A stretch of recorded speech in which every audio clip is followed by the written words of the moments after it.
कुंभमेळ्याच्या पार्श्वभूमीवर नाशिक शहरात विविध विकास कामे वेगाने सुरू आहेत. अनेक भागात रस्ते खोदल्यामुळे पावसाचं पाणी साचतंय. हे साचलेलं पाणी डासांच्या उत्पत्तीस पोषक ठरत असून डेंग्यूसह मलेरियाचा धोकाही वाढवतंय. काही ठिकाणी सांडपाण्याची योग्य व्यवस्था नसल्याने अस्वच्छता वाढली असून त्यामुळे कावीळ, टायफॉइड आणि अतिसारासारख्या जलजन्य आजारांचाही धोका निर्माण झालाय. आरोग्य तज्ज्ञांच्या मते आठवड्यातून एक दिवस ड्राय डे पाळणे, घरातील पाणी साचू न देणे, उघड्यावरचे अन्न टाळणे आणि ताप, अंगदुखी किंवा इतर लक्षणं दिसताच तातडीने डॉक्टरांचा सल्ला घेणे आवश्यक आहे.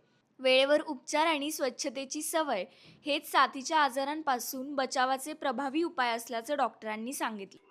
आज आपल्याला सर्वांना नागरिकांना या ऋतूमध्ये विविध आजारांबद्दल काय काळजी घ्यावी याबद्दल मार्गदर्शन करणार आहे. विशेषतः या ऋतूमध्ये आपल्याला विविध आजारांना सामोरे जावं लागतं. त्यातल्या त्यात मलेरिया, डेंग्यू यासारखे विशिष्ट डेंजर आजार आहेत. तसेच जॉन्डिस, कावीळ म्हणतो आपण त्याला, अतिसार, लूज मोशन, डायरिया यासारखे सुद्धा आजार आहेत किंवा टायफॉइड सारखे सुद्धा. या सर्व आजारांमध्ये नागरिकांमध्ये सर्वात महत्त्वाची काळजी घेणं म्हणजे स्वच्छता हा फार महत्त्वाचा विषय आहे.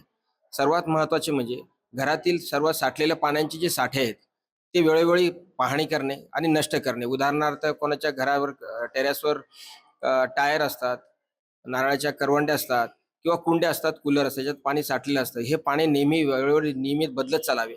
नंबर 2, ड्राय डे एक दिवस पाळवावा की ज्या दिवशी पूर्ण घरातले सगळे भांडे व्यवस्थित क्लीन आणि साफ करावे आणि यातले सगळं पाणी निष्काळजी करून बाहेर काढावे आणि या पद्धतीने आपण काळजी घेऊ शकतो. तसेच घरात वापरताना ओडोमासचा वापर करणे. नंबर 2, फुल अंगावरचे शर्ट्स वापरणे, बाह्य असलेले कपडे वापरणे, याचा वापर करणे आणि सर्वात महत्त्वाचं पाणी उकळून गार करून पिणे. दूषित अन्न टाळावे, बाहेरचे अन्न टाळावे.